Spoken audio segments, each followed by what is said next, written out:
fait 17%. Puis finalement, donc les 45-54, 8%. Puis les seniors avec un gros 3%. Donc voilà, ça c'est les chiffres que j'ai amassés hier soir. Parce que l'outil Facebook nous permet donc d'aller, la régie publicitaire de Facebook nous permet de créer des segmentations. Juste avant de créer des campagnes, Facebook nous permet de savoir combien de gens on peut toucher. Donc, j'ai utilisé l'outil pour créer un schéma qui nous permet de savoir c'est quoi la pénétration de l'outil au niveau des tranches d'âge. Voilà. OK. Maintenant, donc, comme tout le monde le sait, les fonctionnalités de Facebook sont tout d'abord le profil qui est une page individuelle euh, qui est privée. Et puis qui est visible qu'à vos amis. Donc finalement, la page profil devient finalement votre plateforme parce que bon, Facebook fait de vous finalement un média. Vous avez une audience qui est en fait vos amis, également les amis de vos amis. Donc, il faut, avant toute chose, lorsqu'on est dans Facebook, jouer avec l'outil, se créer sa propre page, puis essayer de comprendre également comment est-ce que les gens interagissent entre eux pour savoir si finalement notre business peut tirer profit de l'outil. Puis bien sûr, si notre business est prête à à entrer dans ce jeu-là, de se conformer donc à ces règles du jeu qui est Facebook, du jeu social finalement. Donc ici, ce qu'on peut voir, c'est que le voile est bon. Je suis sûr que tout le monde connaît un peu ça, mais bref sur voile. Donc de plus en plus, Facebook permet aux gens de partager un contenu. Donc l'idée lorsqu'on a une page profil, c'est vraiment de roder notre crédibilité en tant que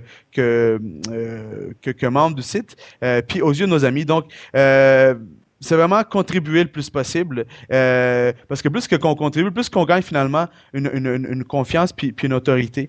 Donc, la brique finalement de Facebook, c'est le profil.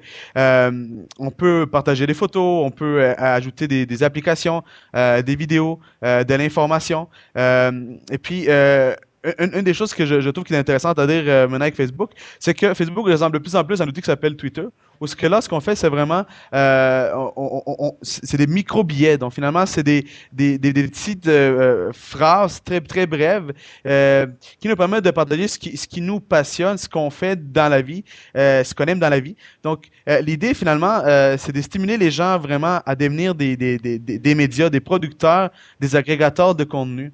Donc, une fois qu'on comprend ça, je pense qu'on a vraiment compris une grosse partie finalement de la stratégie Facebook. C'est qu'il faut être actif, il faut devenir un agrégateur, un producteur de contenu, un commentateur de contenu. Afin d'amener donc une confiance qui va faire qu'après ça, lorsqu'on va dire quelque chose, lorsqu'on va suggérer par exemple un produit commercial, lorsqu'on va dire de quoi, les gens vont nous croire et puis cette confiance-là, idéalement ce qu'on voudrait c'est que ça se transforme également dans un relais de la communication. Donc, si moi, par exemple, je parle d'un film, je suggère un film, j'aimerais ça que les gens commentent ce film-là, que les gens partagent ça avec d'autres personnes. Donc, c'est ce qu'on essaie de faire. Et tout ça commence par la production, l'agrégation et le commentaire sur le contenu qui existe, qui est partagé sur Facebook. Maintenant, le groupe, finalement, c'est une mise en commun des sensibilités, des passions. Le groupe permet donc aux gens de s'allier, de créer finalement une masse critique alentour d'un intérêt. Les groupes peuvent être donc privés. Les groupes peuvent être publics, tout dépendant des accès qu'on définit au départ. Mais le but d'un groupe, finalement, c'est de créer une mobilisation. Et plus que le groupe va être mobilisé, va être capable de bouger, de faire bouger les choses, plus que le groupe va être puissant. Donc, c'est pas nécessairement le nombre qui définit la la puissance ou l'efficacité du groupe, mais c'est vraiment le dynamisme de ses membres, ce qui est très important. On a vu dans le passé des groupes faire en sorte que des grosses compagnies bougeaient. Exemple, des publications qui étaient fermées. Je pense par exemple à Business 2.0, qui est une publication qui avait été fermée. Puis suite à une grosse mobilisation, où ce qu'on avait bien sûr le nom, mais également aussi beaucoup de dynamisme de la part des membres de ce groupe-là, la compagnie a réouvert, s'est ravisé sur la décision donc de tirer la plug sur la publication Business 2.0. Puis elle a finalement remis la publication sur les tablettes. Donc, ce qui est dit finalement du groupe, c'est que c'est un outil fabuleux pour les associations, pour les groupes citoyens. C'est ce qui peut être vraiment génial. Un outil également qui peut être fabuleux pour suivre finalement coordonner des actions citoyennes, coordonner des actions associatives. Un truc qu'on oublie souvent, c'est l'importance donc des animateurs dans un groupe. Parce que l'animateur devient finalement le coordinateur. Donc, c'est lui qui revient la tâche de vraiment de mobiliser ces gens. Et très souvent, on voit des gens qui ont vraiment des groupes super intéressants, mais qui finalement font pas ce job-là de relancer leur troupe. Donc, ce qui est important, donc, quand on a un groupe, c'est de créer une audience, mais de ne pas le laisser mourir. Puis c'est une chose qu'on voit souvent. Donc. Ici, je vous montre un groupe qui était créé à l'entour d'une boutique, la boutique de Diesel Montréal, qui est la boutique officielle de la marque Diesel Jean ici à Montréal. Puis, ils utilisent donc leur groupe pour coordonner des ventes privées. Puis également pour être à l'écoute de ce que les gens disent par rapport à leurs produits. Exemple, s'il y a des gens qui se questionnent à savoir quand une collection va arriver, si certains types de produits vont être disponibles, mais ils vont être capables de le faire via le groupe. Et puis l'animateur qui est en communication directe avec les gérants va pouvoir finalement communiquer cette information-là directement aux membres du groupe qui sont finalement des clients ou des gens qui sont très intéressés par rapport à la marque Diesel. Tout ça pour dire finalement par rapport au groupe, c'est que si votre offre commerciale se décline bien sans une mobilisation, en quelque chose qui peut être porté par les gens, mais faites-le. Créez-vous un groupe ou une page. Puis là, ma prochaine slide étant donc la page, qui est également un autre format de contenu qui peut être créé, contenu social qui peut être créé par Facebook. Donc, qui permet de promouvoir non plus une marque, une compagnie ou une personnalité publique. C'est ouvert à tous. Puis la différence donc entre une page et un groupe, c'est que la page elle a vraiment été pensée pour les entités commerciales corporatives publiques. Ça nous donne également beaucoup plus de données, à savoir des données sur le trafic, ce qui se passe dans le back-end.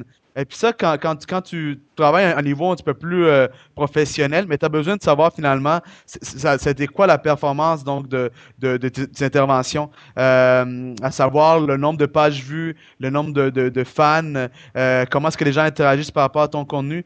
Ça, la fanpage le fait, mais le groupe le fait pas. Donc, il faut peut-être faire cette nuance-là. Puis également, le groupe, c'est moins fancy. À savoir au niveau des fonctionnalités, là. Comme on peut voir, la fanpage est très visuelle, permet par exemple de bien mettre en valeur le contenu qui est poussé, alors que le groupe le fait pas aussi bien. Dans les deux cas aussi, ces deux formats-là permettent de faire des mailings, ce qui est fabuleux. Des mailings où vous pouvez même cibler les gens. Par ville, vous pouvez cibler les hommes et les femmes. Donc, si vous êtes, par exemple, une personne comme dans le cas ici, qui a une librairie, puis là, vous avez plein de fans, vous venez de recevoir un bouquin que vous croyez va être très populaire auprès de la clientèle féminine, mais vous pouvez faire un mailing personnalisé pour les femmes. Par exemple, si vous savez également que l'écrivain en question qui a fait ce livre-là va être présent, par exemple, dans votre ville, mais vous pouvez, au-delà de ça, même segmenter par ville, donc ce qui permet d'avoir des communications extrêmement personnalisées. Puis qui dit personnalisé dit finalement aussi meilleur taux de réponse, plus d'efficacité. Donc, c'est des choses qu'il faut vraiment apprivoiser parce que c'est dans l'action qu'on réussit à vraiment à bien maîtriser ces outils-là. Puis, il faut pas avoir peur de se tromper, parce que dès qu'on joue avec le social humain, mais il y a beaucoup d'essais-erreurs. Donc, moi, je vous invite à tous à vraiment jouer avec ces fonctionnalités-là, puis faire vos erreurs, vos apprentissages, euh, puis apprendre finalement ce qu'est la meilleure formule pour vous. Maintenant, un autre des niveaux de fonctionnalité qu'il y a dans Facebook, c'est les applications, qui est en gros des logiciels qu'on crée sur mesure, qui permettent donc de matérialiser une vision de Facebook.